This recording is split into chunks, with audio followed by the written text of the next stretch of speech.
I'm Josh, this is Gabe, and we're here to talk to you about the core. Commonly, when I'm talking to patients, there's a misunderstanding or they've received too much information about what the core entails. And what I describe the core as, and what we decided as a team to describe it as, is the core is a cylinder. It is a cylinder that runs essentially from your rib cage to your pelvis. And that cylinder, when held in good alignment, makes your muscles activate as they're supposed to so that your extremities work more effortlessly and have less tension in them.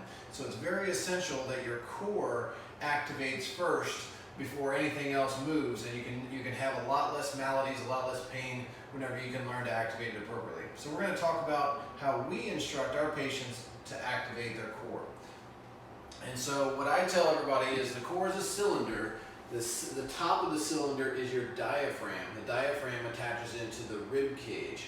Okay, the bottom of the cylinder of the core is your pelvic floor. Okay, your pelvic floor is really a hammock of muscles that keeps your guts from falling out between your legs. Okay, and so that's the bottom of it. Okay, the cylinder walls are your ab muscles and your back muscles. So we want to incorporate all those whenever we activate or turn on the core. So what I tell people is there's 3 levels to the core, level 1, 2, and 3. So level 1 is contracting that pelvic floor, okay? And so you might have heard about Kegel exercises. They're exercises where you're drawing in your muscles to cut off the flow of urine, okay? It sounds silly, but if we don't contract those muscles and we do exercises such as a crunch, it could really, create extra stress on our pelvic floor, and that's what creates pelvic floor problems such as bladder prolapse or hernias and things like that. And so we want to protect that. So level 1 is contraction of the pelvic floor, which is a Kegel. So you perform a Kegel, which you're not going to be able to see on anyone, but Gabe, are you doing your Kegel? All right. So level 1, contracting. Level 2 is learning to contract that wall. And on the wall of the cylinder, we don't want the wall to push out, okay? We don't want to create a volcano effect when we're engaging our core. We want to create more of a crater effect. We want the belly button to pull in, okay? And so we draw the belly in, that contracts your transverse abdominis muscle, and that's the corset muscle of the core, okay? And then the next level is level 3. What I ask people to do here, and that's the diaphragm. We're trying to put the diaphragm in correct position.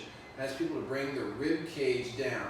Gabe, illustrate what looks like when the rib cage is up. So right here, Gabe has got a bit of an arch to his core, and I'm asking him to bring this down. And when we bring that down, it brings the shelf of the ribs, the lower ribs, down, and that puts his core cylinder in correct position so that the diaphragm can work as it's supposed to. And then after all that's happened, I have him squeeze down and just contract the whole core, all those levels. From there, Gabe can then do whatever exercise he wants to really work the core in this position. He can march his legs up and down. Good. He can move his arms up and down.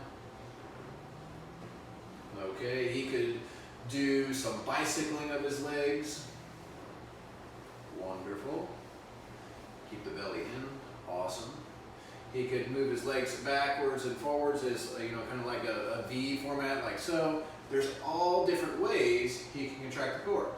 You can bend your knees up, Gabe, and you can do some little push, some crunches. The whole concept is whatever he wants to do. You put your legs down now.